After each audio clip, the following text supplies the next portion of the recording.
انتوا عارفين ان انتوا مش بتتخنوا من الكنافة، انتوا بتتخنوا من اللي مش شايفينه جوه الكنافة.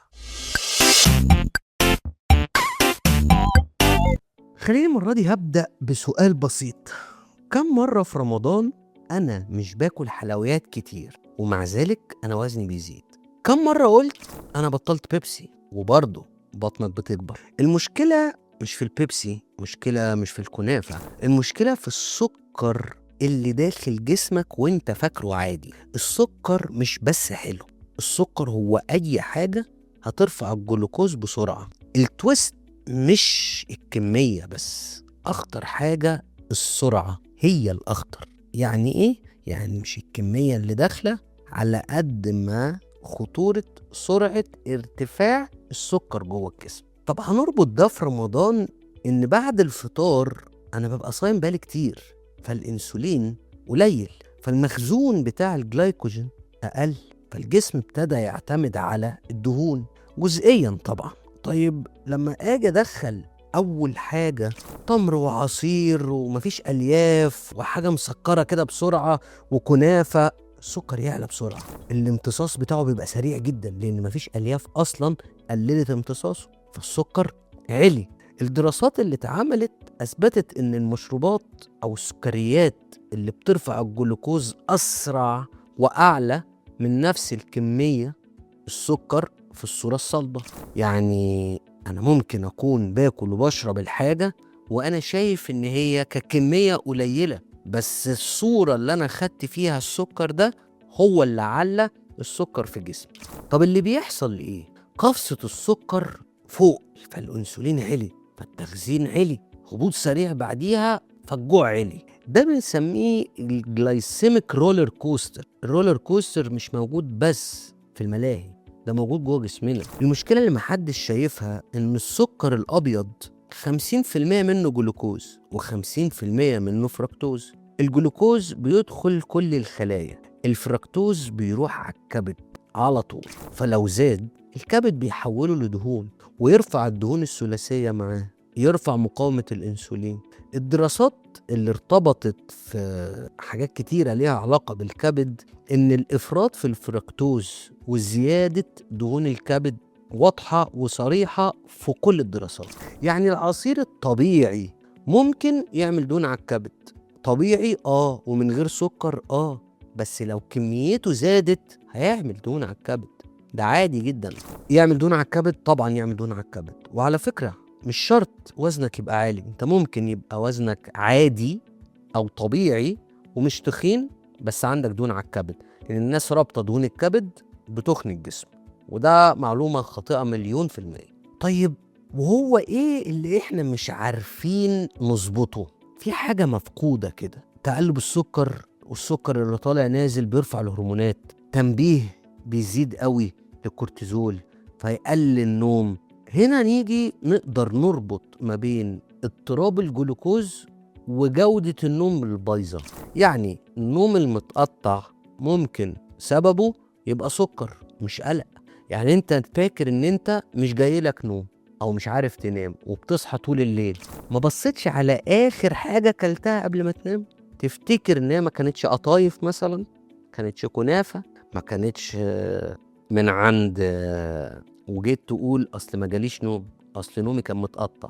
مش واخدين بالكم ان اللي احنا بنقوله ده ليه علاقة بالاطفال؟ لما جينا نقول يا جماعة بلاش حلويات للاطفال كتير، هنا دور السكر اللي بنمنعه للأطفال. ما هو بيعمل نفس المشكلة بس للكبار، بس عشان الأطفال في سن البنى للجسم فاحنا محتاجين النوم يبقى كويس، ومحتاجين ان الأطفال سكر ما يلعبش في جسمهم. فالنوم المتقطع زي ما بيجي للأطفال عشان السكريات والحلويات الكتير، هو نفس النوم المتقطع اللي بيجي للكبار لو كلوا سكر. ولو ركزتوا شوية، الأطفال اللي ما بتاكلش سكريات كتير هتلاقوا عدد ساعات نومها أطول. فتخيل انت محير نفسك ومش عارف انت قلقان في النوم ليه، والموضوع كله سببه طبق مهلبية أو قطايف أو كنافة. طب السكر الخفي اللي احنا قلنا عليه في رمضان فين؟ لأن أنا في الأول قلت المشكلة في السكر اللي مش باين أو في الحاجة اللي مش باينة. مش في الكنافة نفسها. السكر مش بس في الحلويات، السكر موجود في المانجا، في التمر، بس بالكيلو، مش بتكلم على الوحايد، في الرز الأبيض، في العيش الأبيض، في البطاطس، زبادي الفواكه، السحور اللي فيه عسل كتير، كل ده بيرفع السكر. السكر مش بس حلو، السكر أي كربوهيدرات سريعة زي الحاجات اللي أنا قلتها. لو جينا عملنا تجربة كده وجبنا 2، واحد بيفطر عصير ورز، هتلاقوه وبيجوع بسرعة وبينام نوم وحش جدا. التاني اللي بيفطر الفطار اللي قلنا عليه في كل الحلقات، فطار رمضان، وهتلاقوه بيشرب مية وبياكل بروتين وبينظم امتى البروتين وامتى الكربوهيدرات وبيمشي، هتلاقوا دايما نومه حتى لو عدد الساعات قلت، مع ان ده مش صح، بس هتلاقوا نومه كويس وجوعه اقل وطاقته احسن. حتى الكام ساعة اللي بينامهم هتلاقوه بينام بعمق. طبعا انتفاخات البطن بتقل لان السكر عليه عامل كبير جدا في انتفاخات البطن. فالموضوع مش دايت ولا تقليل اكل ولا تقليل سكريات، هو الموضوع تنظيم السكر. فالتويست اللي بجد، المشكلة مش في السكر، المشكلة في تقلب السكر جوه الجسم اللي بيطلع بعديه تقلب في الهرمونات. فجسمك يقدر يتعامل مع السكر بس ما يحبش الطالع نازل، ولو عرف يتعامل مع السكر مش هيعرف يتعامل مع تقليب الهرمونات بس. فنخلي بالنا شوية من الحتة دي. عندنا مؤشر مهم جدا في السكر واللي هو الجلايسيميك اندكس، وهتلاقوه الاسم ده بيتقال كتير للناس اللي في الجيم، الناس اللي بتعمل انبادي، دايما هتلاقوا كلمة كده مهمة جدا في ورقة الانبادي، الجلايسيميك اندكس. طيب ده مؤشر بيقيس ايه؟ الجلايسيميك اندكس بيقيس سرعة رفع السكر في الدم. طيب ايه الحاجات اللي الامتصاص بتاعها سريع؟ احنا قلناها من شوية، العصير، رز الابيض، العيش الابيض، البطاطس، الحلويات، الحاجات دي كلها بتطلع سكر الدم بسرعة. طب اقدر اكل ايه يخلي الحاجات دي ما تطلعش السكر بسرعة؟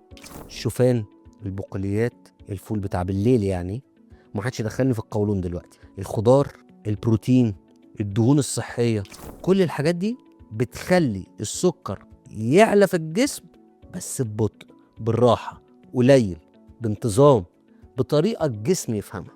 الدراسات كلها بتقول ان الحاجات اللي بتخلي المؤشر يعلى مرتبط اصلا بزيادة الشهية. يعني الناس اللي عندها كريفنج والناس اللي بتجوع كتير، الموضوع ده مرتبط اصلا بالاكل ده. يعني انت لو بطلت الاكل ده او قللته او كلت معاه الحاجات اللي بتقلل ارتفاع السكر، هتلاقوا فكرة الشهية اللي مفتوحة عمال على بطال دي بتقل.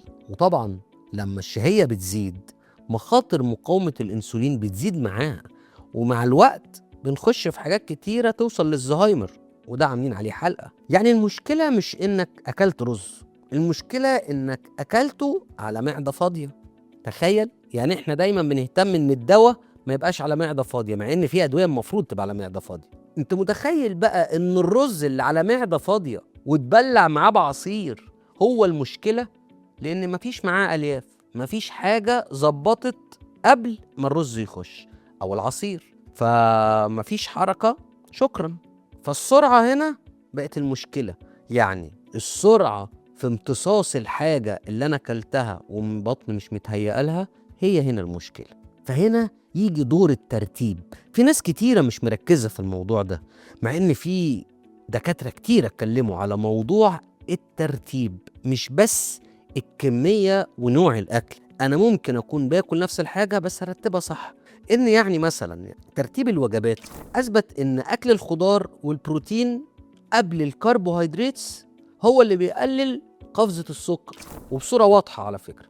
يعني نفس الطبق ونفس الأكل بس الترتيب اختلف، خلي الإجابة أحسن بكتير. يعني رز مع الفراخ، سلطة مع بعض، والتانية السلطة الأول وبعد كده الفراخ وبعد كده الرز، الاتنين نفس الوجبة، بس الوجبة التانية خلت إن السكر أقل. وده على فكرة مثبت بالدراسات والأبحاث. يعني مش لازم تمنع، انت ممكن ترتب، بسيطة. السكر البني مش صحي، وناس كتير بتقول انا باكل سكر بني مش ابيض. أقول لك برضو الحاجة المخفية، الفرق في المعادن بسيط جدا، بس التأثير على السكر بتاع الجسم يعتبر واحد. الاتنين نفس الكلام، هيرفعوا الجلوكوز وبنفس السرعة تقريبا، حتى لو الفرق بسيط الاتنين واحد. الفرق هنا في الشكل مش في الشغل اللي جوه الجسم. ليه بعض الناس بتتخن في رمضان مع انهم بياكلوا اقل؟ وفي ناس كتيرة بيحصل لها كده، لان هم بيدخلوا السكر بسرعة، فلما بتخش السكر جوه الجسم بسرعة بيحصل هبوط بسرعة، فبيجوعوا تاني، فبيفرزوا انسولين، فبيحركوا اكتر، يناموا اقل والحركة اقل. شكرا. يعني المشكلة هنا مش في الكمية، المشكلة هنا في الطريقة، او زي ما بيقولوا عليها باللغة العربية في النمط اللي انتوا بتمشوا بيه. لو حبينا نقول ان التويست اللي بجد بقى ان رمضان مش موسم تخسيس، رمضان موسم استقرار. لو قدرت تخلي سكر دمك، هرمونات جسمك ثابتة، حتى لو وزنك منزلش للدرجة اللي انت عايزها، هتحس بطاقة احسن، الجوع اقل، النوم احسن، عقلك باين، ووزنك ينزل بعد كل ده بس بسهولة.